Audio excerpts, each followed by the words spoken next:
The Super Bowl 58 is set to make history as an epic clash between two football powerhouses, reigniting a renewed rivalry between the Kansas City Chiefs and the San Francisco 49ers.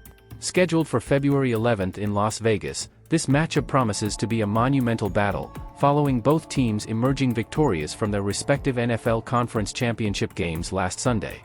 The Chiefs, currently holding the Super Bowl title, are poised to make their fourth appearance on the grand stage in just 5 years. Their victory over the Baltimore Ravens, with a final score of 17-10, in the AFC Championship game, held in Baltimore, solidified their reputation as a dominant force in the league. On the other hand, the 49ers, a franchise with a rich history of 5 Super Bowl titles, exhibited notable resilience in overcoming a 17-point deficit at halftime in the NFC Championship game. Their impressive comeback culminated in a thrilling 34-31 victory, showcasing their determination and skill in crucial moments. The 49ers quarterback, Brock Purdy, emerged as a central figure in this tale of resilience. Despite a challenging start marked by an interception and some errant throws, Purdy displayed a gamer mentality in the second half, leading his team masterfully and accumulating an impressive 27 points.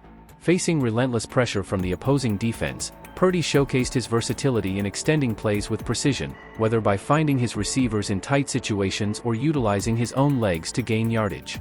Purdy's recent performances, coupled with Kyle Shanahan's leadership, served to silence critics and bolster the team's confidence in crucial moments. Speaking of Shanahan, the 49ers coach demonstrated tactical genius in outmaneuvering his counterpart, Dan Campbell, with a series of strategic plays. His decision to maintain an effective running game in the second half proved pivotal, resulting in a series of successful offensive advances and, ultimately, 5 touchdowns. Despite a defensive performance below expectations in the first half, the 49ers rebounded in the second half, demonstrating resilience and determination. Defensive coordinator Steve Wilks led the strategy adjustment, adopting more aggressive coverages and thwarting the Detroit Lions' conversion attempts.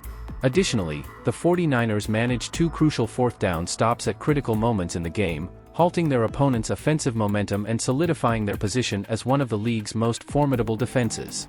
The opponent of the 49ers started on defense, as it usually does. Once again, the 49ers gave up the opening score. David Montgomery ran up the middle for 15 yards. Sam Laporta had a 14-yard reception.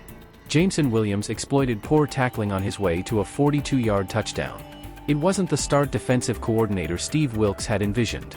Now, it was up to Kyle Shanahan and the offense to respond.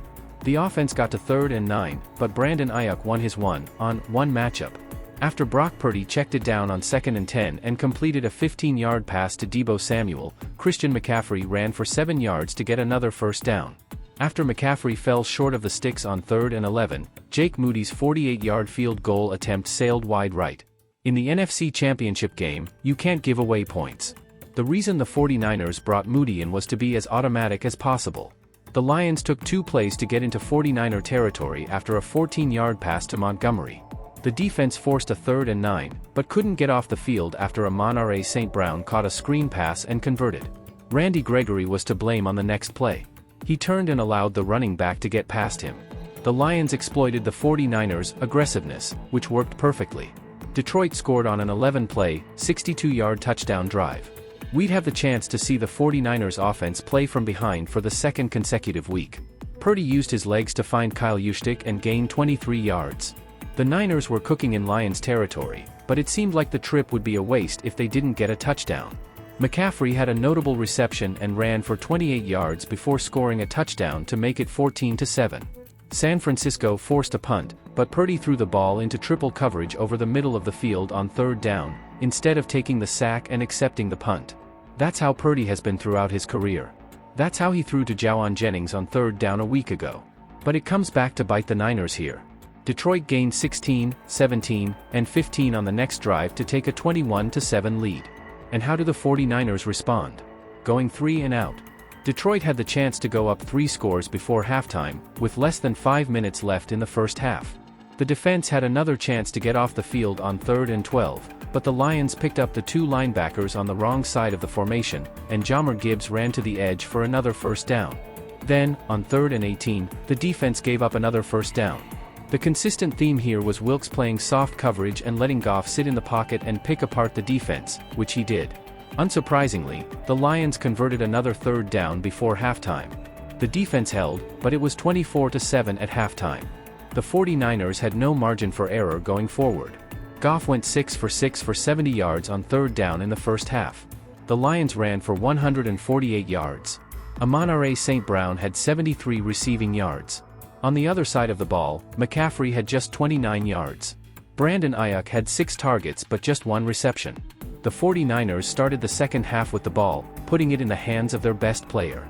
Deebo Samuel's reception put the Niners in Lions territory, and a one-handed catch by Jawan Jennings on third down helped move the chains for the 49ers.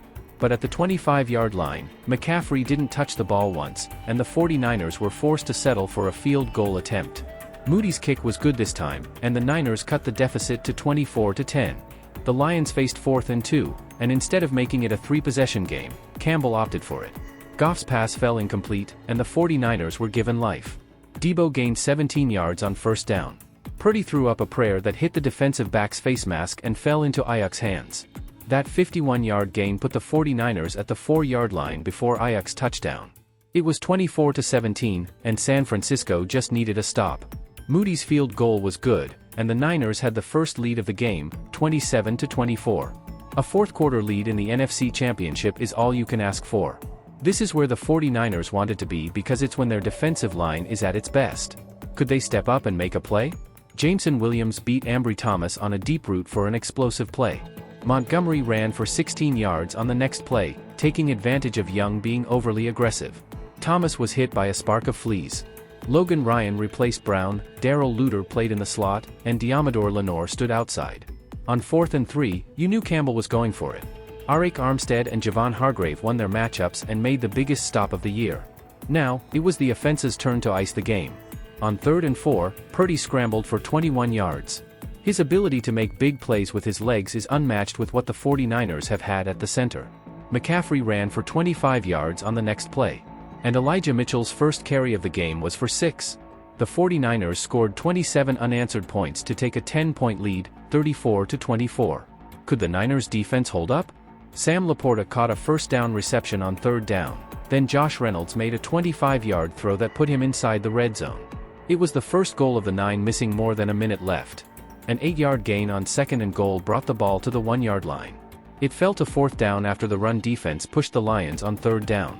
Goff completed a high pass to Williams to make it 34-31. Kittle recovered the onside kick, and the 49ers advanced to the Super Bowl. The 2023 NFL season crashed and burned after Dak Prescott and company were eliminated from the NFL playoffs by the Green Bay Packers in the wildcard round. This early exit from the postseason has opened the floodgates again for fans and pundits alike to wonder if it's time for the Cowboys to move on from Prescott. This seems like a drastic move for the Cowboys, but could he actually end up adapting to another team like the Pittsburgh Steelers when the 2024 NFL campaign rolls around? A fan raised the idea of Pittsburgh pursuing Dak Prescott via trade, a point that was recently covered by Chat Sports Steelers Talk. What are the chances of the San Francisco 49ers trading for Dak Prescott this offseason after another playoff loss in Dallas? Any chance they get rid of Dak this offseason? For one thing, Dak Prescott is an expensive asset. He just signed a 4-year contract extension with the Cowboys in 2021 worth $160 million.